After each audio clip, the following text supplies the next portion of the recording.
what is generally considered to be the first automobile was front-wheel drive. In general, the concept took some time to catch on, and although there were numerous early patents and prototypes for front-wheel drive, few actually made it into production. For the most part, due to the complexity of using the same wheels for both steering and applying power, which is why many of the earliest attempts were on three-wheeled vehicles, often with rear steering. But in the fledgling age of the automobile, there was the traction engine, or avant train, two methods of converting your carriage, coach, or wagon into a front-wheel drive, self-propelled machine. The traction engine hitched to the front of the wagon and dragged it along, in much the same way a horse did, while the avant train was more of a conversion kit that attached a gas engine, or electric motor, to the front axle. But as power increased, so did road speeds, and the need for more complicated steering and suspension designs. And the mass-produced Ford Model T meant that it was soon more cost-effective to just buy a car than it was to create one, but not a front-wheel drive one. Front-wheel drive started to make a name for itself in the mid-1920s, in race cars of all places, with cars like the Miller 91. With Indy cars being limited to 1.5 liters, it used a 91 cubic inch supercharged dual overhead cam straight 8 with 250 horsepower. The design was lighter with a lower center of gravity than its competitors, but it was also more expensive to build. Although fewer than a dozen were made, they were a major force in the circuit through the late 1920s. It was neither the first nor the only front-wheel drive race car. Alvis, for example, also saw success with front-wheel drive race cars during the same period. And the concept took a big technological leap in 1926 with the introduction of the Tracta constant velocity joint. One of the first successful front-wheel drive road cars was the Cord L29 of 1929, inspired by the Miller race cars. In spite of its 138-inch wheelbase and 4,700-pound weight, it was said to be an excellent handler, and others would try to copy the look. But the 125 horsepower Lycoming 4.9-liter 301 straight 8 was a bit overwhelmed by the weight, and only about 3,500 were built over its 4 years. It was soon followed in 1930 by the Ruxton, built by Moon, which was even lower than the Cord, but it failed for a number of reasons, with fewer than 100 being built. Like at the beginning, the idea seemed to be more practical on small cars, such as the BSA three-wheeler.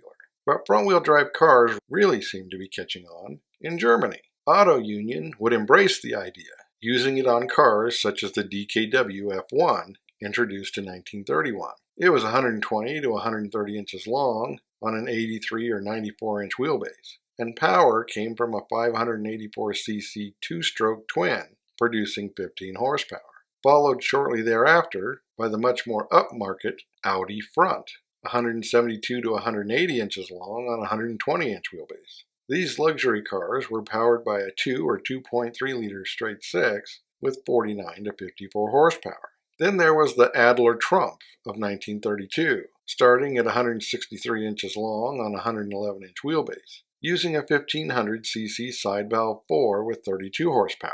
And although it would get bigger, it was soon joined by a smaller Trump Jr., only 152 inches long on a 103-inch wheelbase, and powered by a 1-liter 4 with 25 horsepower, and the Stower Grief, or Griffin, a limited production sporty car that used a 2.5-liter V8, with only 300 being made. But it was France that put front-wheel drive in the mainstream, with the Citroën Traction Avant, 175 inches long on a 115-inch wheelbase. It was initially powered by a 32 horsepower 1.3-liter 4. It would soon gain bigger engines, and the platform would be used on other models, including commercial vans. Cord would give it another go in 1936 and 37 with the so-called coffin-nosed 810 and 812, an innovative design with hidden headlights and a 4-speed pre-selector semi-automatic transmission, most used in a 125-inch wheelbase, and the 4.7-liter 289 straight 8 still put the car at 125 horsepower. But an optional supercharger could put it at 170 to 190 horsepower.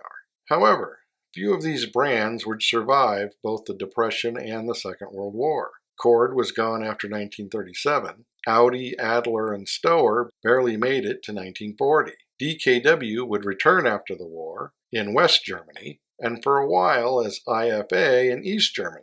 And for 1950, DKW would get more modern styling, by which point it was up to 684 cc's and 23 horsepower.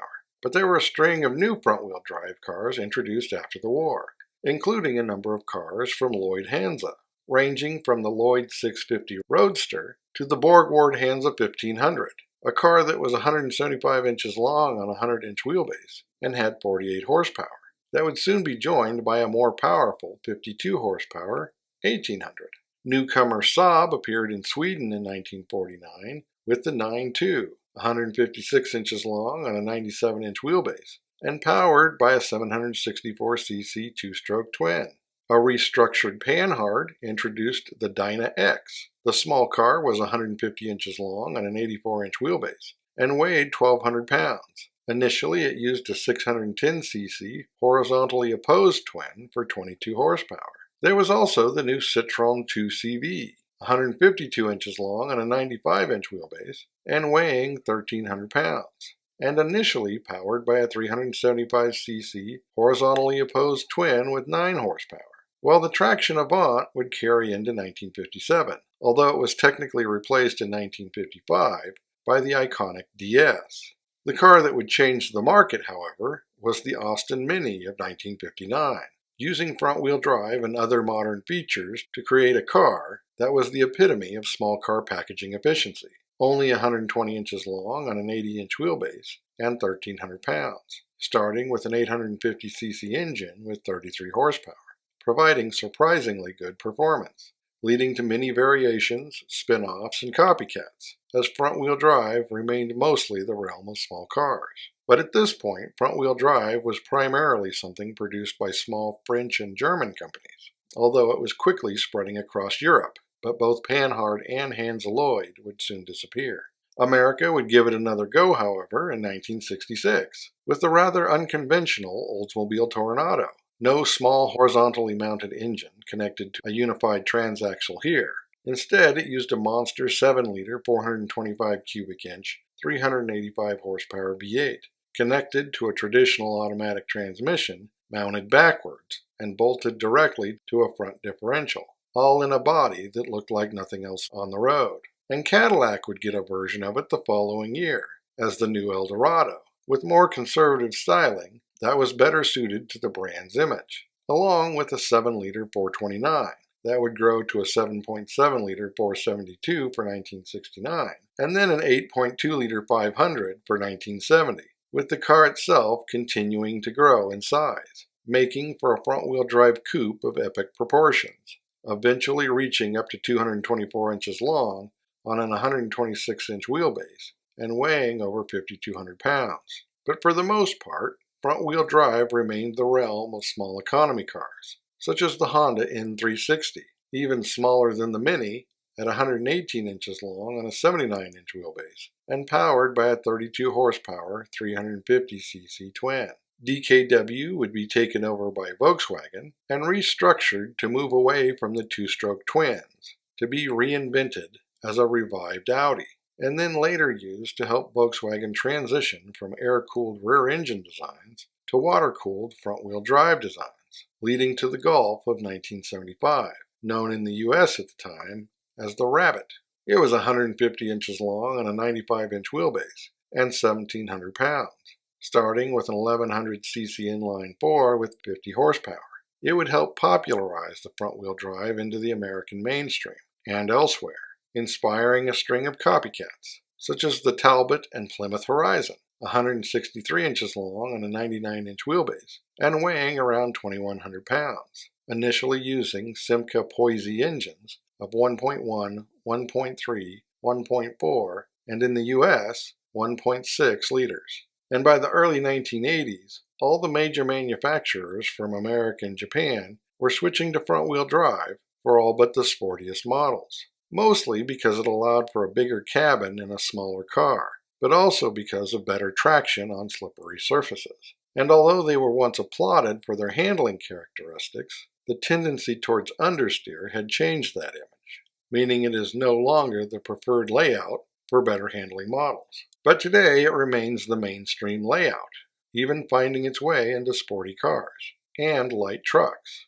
Cute Utes and crossovers have been offering front-wheel drive variants since before those terms were even being used. So naturally, the latest string of crossover-based compact pickups, popularized by the Honda Ridgeline, are also front-wheel drive.